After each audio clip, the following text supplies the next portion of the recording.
What's up, everybody? It's Chris back again with Load and Make Ready, and today we're going to be talking about the 1911. Classic pistol, awesome history, and oddly enough, still relevant even 100 years plus, 109 years after its development. So stay tuned, it's going to be a lot of fun.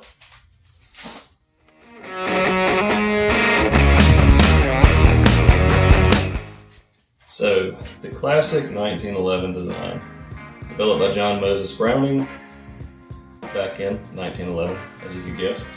I'm going to try and keep the history part of this short and concise. I've got my notes here, so I don't get too off track.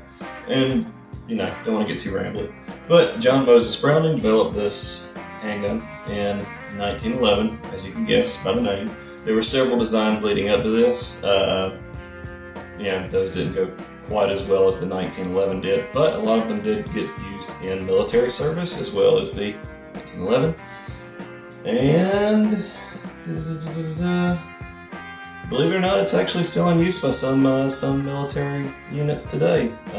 One right off the top of my head I can think of is the Marine Raiders. I believe they still use some form of the 1911, a Colt in particular.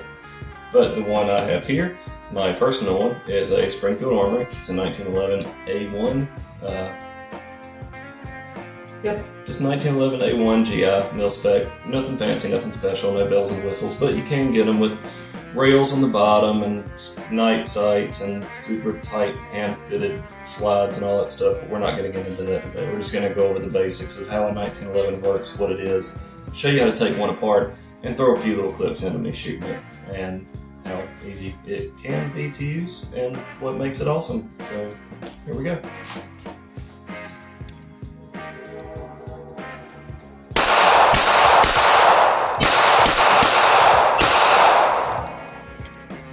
So the first thing to note about the 1911 is that it is a single action pistol. Now when I say single action, what I mean is the trigger performs one single action, and that is releasing the hammer. A double action pistol, when you pull the trigger, it will cock the hammer, as well as release it. Two actions. Double action. Single action does one thing. So when this hammer is down, the weapon will not fire because the trigger cannot operate the hammer. The hammer has to be back and trigger pulled. But also, it will not fire on 1911 unless the grip safety at the back is pressed in.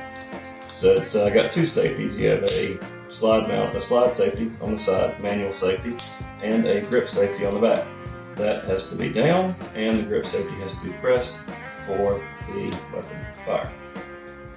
Also, the 1911 is an inherently heavy pistol because the frame slide, everything is all steel. There's no polymer in them.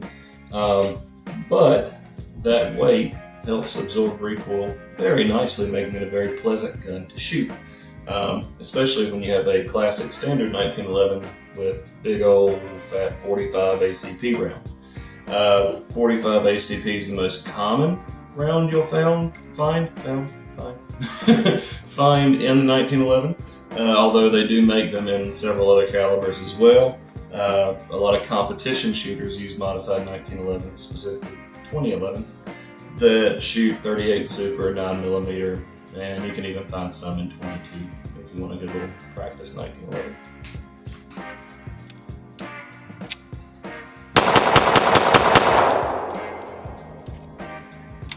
So, all the basics out of the way, let's rip this thing apart, show you how to take it apart, put it back together, all the little internals, and then, we're done. So, to take apart your 1911, obviously the first thing you're going to do, as always, is make sure that the gun is empty, and there are no rounds present. Okay, so a little bit different than a lot of our other firearms we've showed before. This is a little bit more in-depth, a little bit more difficult, but it's not too bad. Now notice I did not put the hammer down. This is important.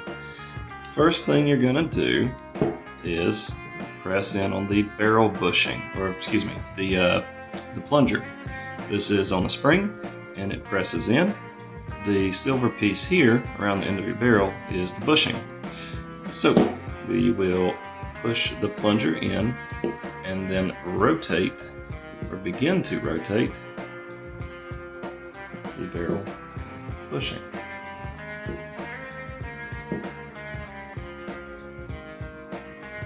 There we go. Now, once that's to one side, the spring, and it's under a lot of pressure, so don't take your finger off. That thing will fly. Remove that, and then we will rotate the bushing to the other side.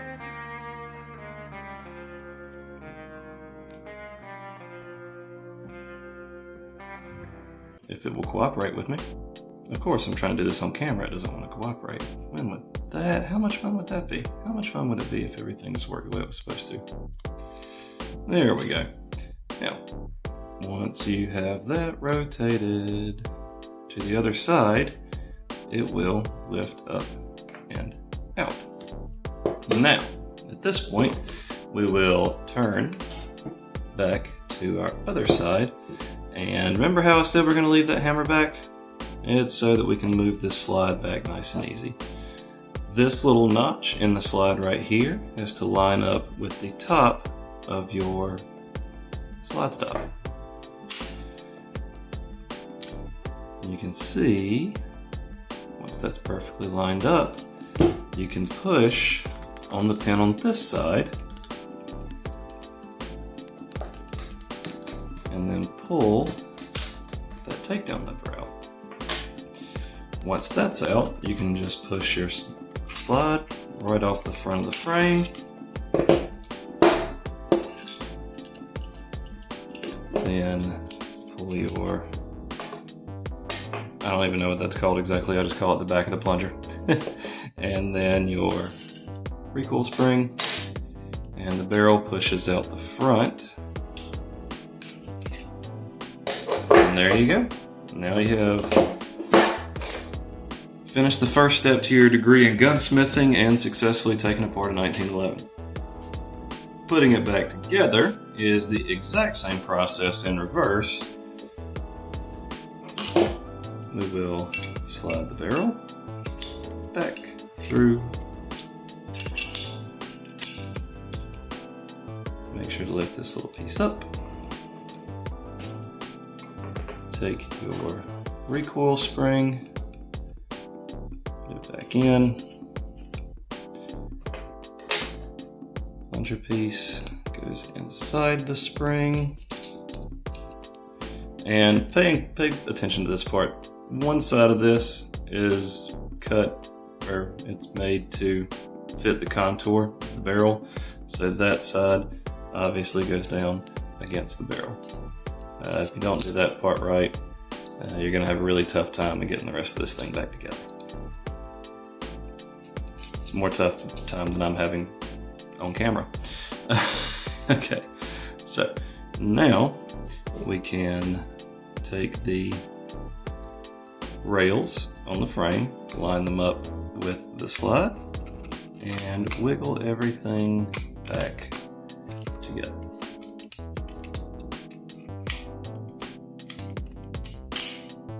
Now is the tricky part. Obviously the next step is to put that slide stop back in. So as before, get that little notch lined up with the hole where the top of that slide stop is going to go. And if you look through the hole here, that little piece that I said to make sure it was standing upright a minute ago, it almost never wants to line up perfectly. So sometimes you got to do a little bit of wiggling to get this in, but it actually lined up pretty well for me this time. I've shot this thing a lot, took it down a lot, so it's all pretty nice and worn and broken in. You can't really push it straight in because of this little detent right here. So you'll push it in as far as you can, and then press in and up at the same time, and everything should snap right into place. Now you can put the slide back forward. It will stop where it is supposed to. And then we can put our bushing back on the barrel. Sorry, somebody just tried to call me, and I'm recording this on my phone still because I am cheap and have not bought a camera. Rotate the bushing to the other side. Plunger goes back on.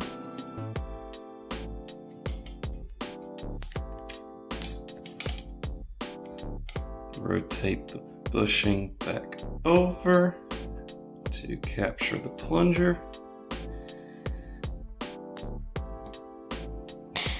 There we go. And now you have successfully reassembled your 1911. Boom. Difficult and easy at the same time. So, in the modern era where striker-fired, lightweight, polymer frame pistols, much simpler in design, much simpler to maintain and keep working, dominate the market, is the 1911 still viable? Depending on who you ask, some would say no, but I do love mine, and I choose to carry it pretty often.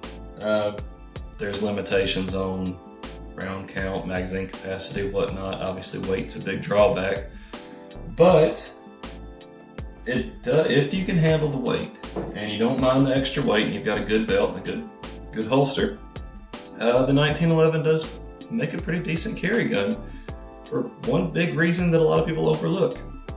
It is a very slim design.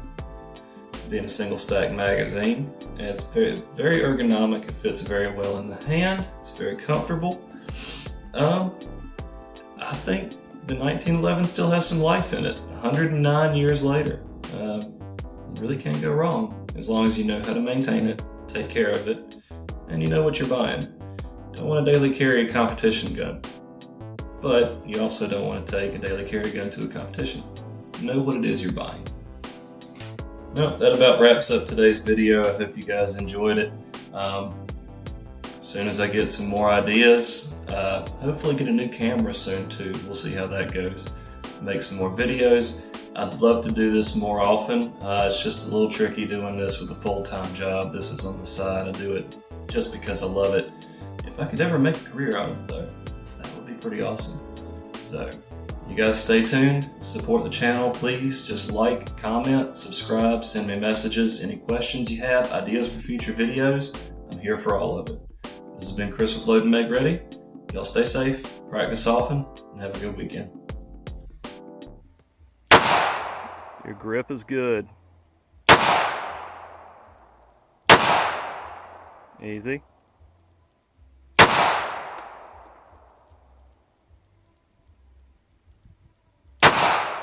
All right, make clear. Muzzle up. Good job. High five.